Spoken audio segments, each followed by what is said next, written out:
My name is Harper Sinclair, and at 29 years old, I finally stopped apologizing for the fire inside me that my family tried so hard to extinguish. The understanding didn't arrive with trumpets or revelations. It settled into my bones gradually, like molten glass cooling into permanence. I stand in my Asheville studio now, surrounded by the translucent world I've built from heat and breath and stubbornness. Morning light filters through dozens of hanging glass sculptures, casting rainbow fractals across concrete floors still warm from yesterday's kiln work. My silver-white hair, buzzed short on one side, longer on the other, catches the prisms as I lean over my work table, sketching designs for commissioned pieces. Abstract forms fill my workspace, twisted spirals that seem to defy gravity, spheres with galaxies trapped inside, installations that dance when air moves through them. Each piece tells a story about transformation, about taking something fragile and making it extraordinary through fire. My hands, scarred from minor burns that never quite heal, arrange tools with practiced precision. 12 years have passed since I traded Charleston's suffocating gentility for North Carolina's mountain embrace. 12 years since I stopped contorting myself to fit the Sinclair family mold and started creating my own shapes instead. The contrast between my light-filled studio and the rigid household of my childhood couldn't be starker. In Charleston's historic district, the Sinclair family mansion stood like a monument to Southern propriety. The 5-bedroom antebellum home boasted columns that reached skyward, with false promises of support, gardens maintained by landscapers who knew better than to let anything grow wild, and interior rooms decorated in cream and gold that screamed wealth without saying anything interesting. Nothing was allowed to be messy there. Nothing was permitted to shine too bright or cast shadows in the wrong direction. Father, never dad, always father, Benjamin. Sinclair ran the city's oldest investment firm from an office that smelled of leather and old money. His crisp white shirts never wrinkled. His handshake closed deals worth millions. And his reputation preceded him into every room like an advance guard, ensuring proper respect. Legacy is everything, he'd announce at dinner parties, swirling bourbon in crystal glasses that had belonged to his grandfather. The Sinclair name opens doors that money alone cannot. Mother, Catherine to her garden club. Mrs. Sinclair to everyone else. Organized charity events at the yacht club and served on the board of the Historic Preservation Society. Her calendar overflowed with luncheons and committee meetings, each one carefully selected to maintain our family's position in Charleston's social hierarchy. She moved through life in pastel linen, her highlighted hair always perfectly coiffed, her smile practiced and unchanging. Presentation is paramount. Harper, she'd whisper while adjusting my dress before church. People form opinions in seconds. We must always control the narrative. My siblings completed the perfect picture. My older sister, Victoria, excelled at pageants and piano, eventually marrying a cardiovascular surgeon whose family tree rivaled ours in pedigree.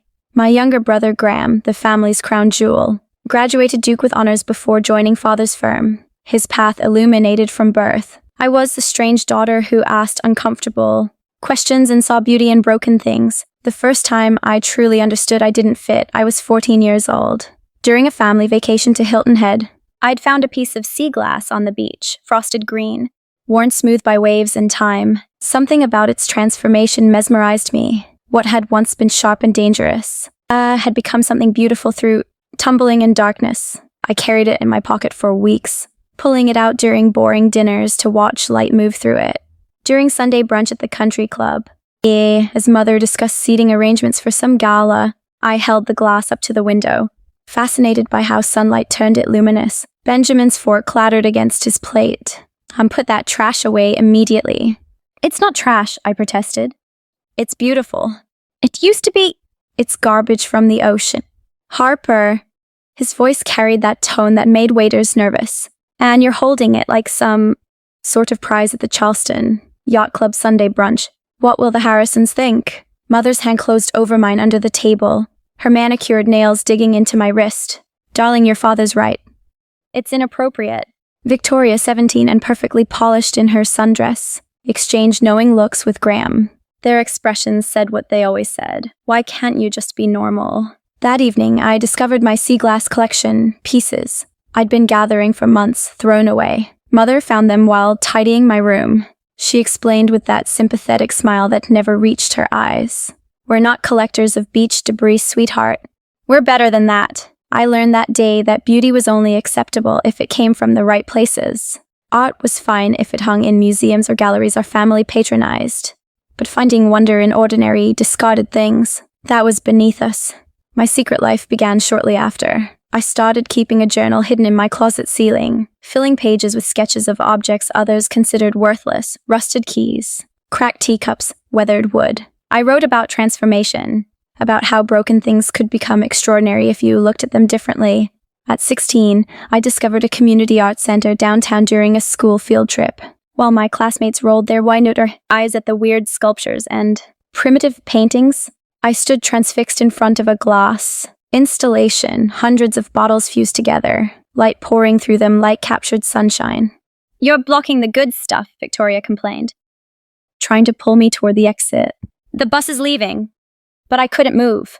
Something about molten glass cooling into permanence, about taking fragile material and making it strong, spoke to every unnamed feeling swirling inside me. I took photos secretly on my phone, studying them late at night when the house slept. I researched glassblowing, watching videos of artists working with fire and breath, shaping liquid light into solid form. My parents had no idea that while they mapped my future, University of Virginia, maybe law school, definitely a suitable marriage, I was dreaming in colors they'd never approved of, planning an escape they'd never forgive. The college conversation detonated. During my senior year of high school at a carefully staged family dinner, Father waited until dessert, Mother's famous pecan pie that I barely touched before sliding a leather folder across the table. "I've had a productive conversation with Dean Richardson at UVA," he announced, the way someone might declare victory in battle. "Your application will receive special consideration. Legacy admission, of course, plus my contributions to their new business building." Mother beamed, her pearls catching candlelight. "Political science would be perfect, Harper. Or perhaps communications. Both are excellent preparation for the kind of life we've envisioned." Victoria, home for the weekend from her junior league obligations, raised her wine glass in mock celebration. Finally, Harper gets with the program. Graham didn't look up from his phone, already bored with the foregone conclusion of my future. What they didn't know was that I'd been taking weekend jobs at a coffee shop 30 minutes away, saving every dollar in a separate bank account, that I'd applied to Rhode Island School of Design, California College of the Arts, and Penland School of Craft, 3 places where glass art programs flourished, that I'd been building a portfolio for 2 years, photographing every piece I created in the community center's evening classes. I told my parents we're SAT prep. "I appreciate the consideration," I said carefully, the words I'd rehearsed 100 times. "But I've already been accepted elsewhere." Father's fork paused halfway to his mouth. "Accepted where?" I slid my own folder across the table, acceptance letter from Penland, tucked in the North Carolina mountains, with a partial scholarship based on portfolio merit. "This is a craft school," Mother said. The word craft dripping with disdain as she scanned the letter. Harper, this isn't serious education. This is hobby classes." "It's one of the most respected programs in the country for glass art," I countered, my voice steadier than my hands. "And I've already accepted their offer." The explosion was spectacular. Father's face reddened to a shade I'd never seen. Mother's hand flew to her chest as if I'd physically struck her. Victoria's mouth fell open in genuine shock. I'd never defied them before. "Not like this. You will not throw away your future on some bohemian fantasy," Father declared, his voice shaking the crystal chandelier. "I will not pay a single penny for this nonsense. I'm not asking you to." The words emerged calm, final. "I've saved enough for the first year. The rest I'll figure out. If you walk out that door," Mother started, her voice breaking.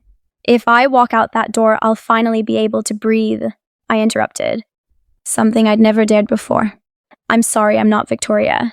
I'm sorry I'm not Graham. But I'm done apologizing for being myself." I left the table then, my untouched pecan pie a small rebellion on fine china. The Greyhound bus pulled away from Charleston 3 days later. I'd packed 2 duffel bags, practical clothes, my sketchbooks, and a small box containing every piece of sea glass I'd secretly collected over the years. Everything that mattered fit into 2 bags. No one came to see me off. Father had locked himself in his study. Mother took to her bed with a migraine. Victoria sent a single text. "You're making the biggest mistake of your life." Graham didn't respond at all. I pressed my forehead against the cool bus window, Watching the city I'd never fit into fade into morning fog, the tightness in my chest, that had been my constant companion since childhood began to loosen with each mile marker. Penland's School of Craft sat deep in the Blue Ridge Mountains, where morning mist clung to valleys and the air tasted of possibility. The campus was nothing like UVA's stately columns. Instead, rustic studios scattered across wooded hillsides, each one dedicated to different materials: wood, metal, clay, fiber, and glass. The glass studio took my breath away. Floor-to-ceiling windows let in mountain light. 3 glory holes, furnaces that burned at 200 degrees, glowed like captured suns. Tools hung on walls like instruments in an orchestra. The smell of propane and hot glass filled the air like incense in a church. "I'd actually want to attend." "First time?" asked a woman with arms covered in burn scars, her gray hair pulled back in a messy bun. "I'm Lydia Chen. I run this chaos." I nodded, unable to speak past the emotion clogging my throat. Studied me with eyes that seemed to see past my practiced composure. "You look terrified and determined in equal measure." "That's a good combination for glasswork." She gestured toward the furnaces. "This material will teach you everything you need to know about yourself. It demands respect, requires patience, and forgives nothing. You'll get burned. You'll break things. You'll cry." "I'm ready," I whispered. "No one's ever ready," she smiled. "That's what makes it worth doing." My first gather, lifting molten glass from the furnace on a blowpipe, nearly went disastrous. The glass dripped like honey, too hot, uncontrollable. I panicked, and Lydia calmly walked me through cooling it to working temperature. "Glass is honest," she said as I finally managed a wobbly sphere. "It shows you exactly what you're feeling. Hesitation, fear, anger, they all show up in the piece. You can't hide from this material." Over the following months, I burned myself repeatedly. Small scars mapped my learning curve across my forearms. I dropped pieces I'd worked on for hours, watching them shatter against concrete floors.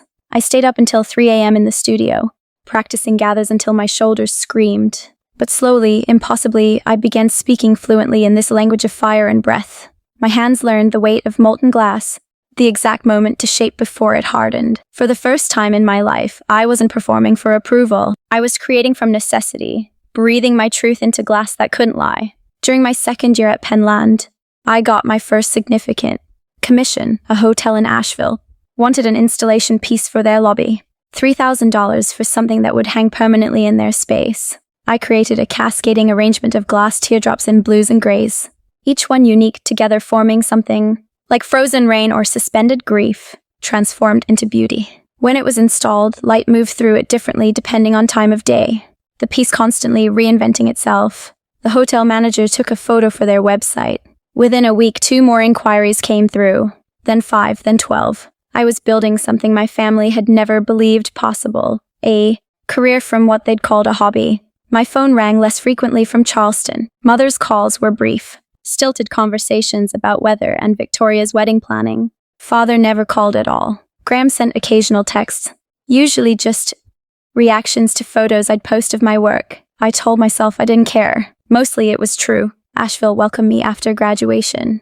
The mountain city thrived on artists and makers, where galleries lined downtown streets and creativity was currency. I found a warehouse space in the River Arts District, concrete floors, high ceilings, and enough room for a small glory hole set up. My landlord, a potter named Marcus, helped me install ventilation and gas lines. "Welcome to the neighborhood," he said, gesturing toward the dozen other studios in our building. "We're a strange collection of people who chose making things over making sense." I saved the quote, writing it in my journal that night. Chose making things over making sense. That was exactly what I'd done. The first piece I created in my own studio was different from anything before. Abstract, yes, but with sharp edges alongside flowing curves. A visual representation of pain and beauty coexisting. I called it Charleston Morning and hung it where sunlight would hit it first thing each day. My first gallery show came 6 months later. Transformations, Glassworks by Harper Sinclair opened at a small gallery downtown. The owner, a woman named Adrian with purple reading glasses and an encyclopedic knowledge of regional artists, had visited my studio and immediately offered the space. I sent an invitation to Charleston, not expecting anyone to come. They didn't. Opening night was standing room only, friends from Penland, fellow artists from the River Arts District, collectors Adrian knew personally. I sold 8 pieces that first evening, enough to cover 3 months of studio rent. A woman my age, with kind eyes and paint-stained hands, introduced herself near the end of the night. I'm Iris. I have a studio 2 buildings over, murals mostly. Your work is stunning. Thank you. I managed, still overwhelmed by the evening's success. Some of us grab breakfast on Sundays at the farmer's market, she continued. If you're interested in meeting more of the artist community here, I was. For the first time since leaving Charleston, I began building a chosen family. People who understood that creativity wasn't indulgence but necessity. Who valued what you made more than what family name you carried. 3 years into my Asheville life, Victoria called with news that shouldn't have surprised me but somehow still stung. Graham's getting married, she announced without preamble. October wedding at the yacht club. Black tie. I waited for the invitation details. The question about my schedule. Some acknowledgement that I should be included. Instead, Mother wanted me to call and explain that it's going to be an intimate affair. Just immediate family and Graham's fiancé's relatives. You understand. The words landed like a punch I should have seen coming. Intimate? How many people? About 200, Victoria said. And at least she had the grace to sound uncomfortable. Harper, you know how it is. You and Father still aren't speaking. Your lifestyle makes people ask questions. Graham wants his day to be about him and Meredith, not about family drama. Your lifestyle. As if being an artist was a choice as controversial as joining a cult. I see, I said, my voice flat. Don't be dramatic about this. Victoria sighed. You chose to leave. You chose this separation. Graham's just protecting his wedding from becoming awkward. I hung up without saying goodbye, my hands shaking as I set the phone down on my workbench. Around me, my studio glowed with afternoon light filtering through. Completed pieces waiting for gallery delivery. My life was full, successful shows. Commissions backlogged for months, an artist collective I'd helped form. I had Iris and Marcus and a dozen other friends who showed up without being asked, who celebrated my successes without jealousy, who understood that family could be built rather than born into. But this exclusion still hurt. After years of distance, some small part of me had hoped they might eventually see me, might recognize that I'd built something meaningful, might want me present for important moments. I pulled out my torch in a rod of cobalt blue glass, losing myself in the familiar rhythm of flame and breath. The piece that emerged was sharper than my usual work, geometric and aggressive. Beauty with edges that could cut. That evening, my partner Jamie found me still in the studio, surrounded by sketches for increasingly angular pieces. Hey, they said softly, bringing tea from the cafe next door. Jamie understood me in ways my blood family never had, non-binary, covered in tattoos, a metal worker whose sculptures sold to museums. We'd met at an artist residency 2 years ago and immediately recognized something kindred in each other. Graham's getting married, I said without looking up. I'm not invited. Jamie settled beside me, their presence steady and warm. That's their loss. I know. I set down my tools. I know that logically, but it still feels like being 14 again, holding sea glass at Sunday brunch and being told I'm not good enough. You're good enough, Jamie said firmly. You're more than good enough. You're extraordinary. They just can't see past their own limitations. I leaned against their shoulder, letting myself feel the hurt before, releasing it into the mountain air beyond my windows. Graham's wedding weekend arrived with autumn colors painting the Blue Ridge Mountains in shades of fire. I spent Saturday morning in my studio, working on a commissioned piece for a collector in Seattle, a series of vessels that seemed to hold light itself. My phone buzzed repeatedly with posts from the wedding. Victoria's Instagram stories showed the yacht club decorated in white and gold. Tables set with crystal that probably cost more than my monthly rent. Graham and Meredith looking impossibly polished in their formal wear. I turned off my phone and opened my kiln instead. The pieces inside had cooled overnight, a set of abstract sculptures I'd been developing for my next gallery show. Each one represented a different stage of transformation, from rigid and angular to flowing and organic. I'd titled the series Becoming, though I wasn't sure yet if I'd use that label publicly. Those are remarkable, said a voice from my studio doorway. I turned to find a woman in her 60s, silver hair in a long braid, examining my work with the educated eye of someone who understood glass. I'm Eleanor Watts, she introduced herself. I own the Riverstone Gallery downtown. Adrian mentioned I should stop by your studio. My heart kicked into higher gear. Riverstone was the gallery in Asheville, the place where serious collectors shopped. where museum curators discovered new artists. I have a slot opening in March, Eleanor continued, walking slowly around my Becoming series. 3 weeks, feature artist, full marketing support.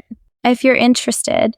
I'm interested, I managed, trying to keep my voice professional despite wanting to scream with excitement. We spent the next hour discussing concepts, timeline, and the terrifying prospect of creating enough work to fill a major gallery. After Eleanor left, I called Jamie, who arrived within 20 minutes with champagne. To family who actually matters, Jamie toasted, gesturing around my studio. And to showing your talent to people who deserve to see it.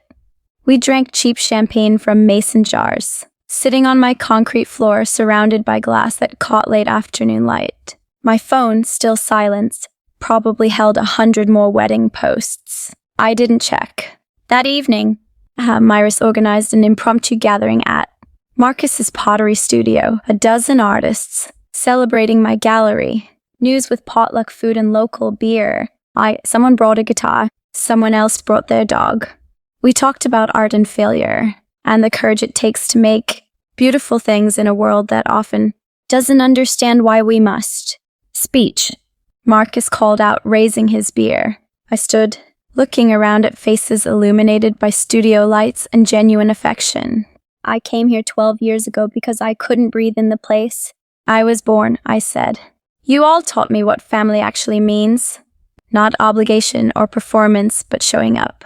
Seeing each other, making space for who we really are. Later, walking home through Asheville streets with Jamie, I realized something profound.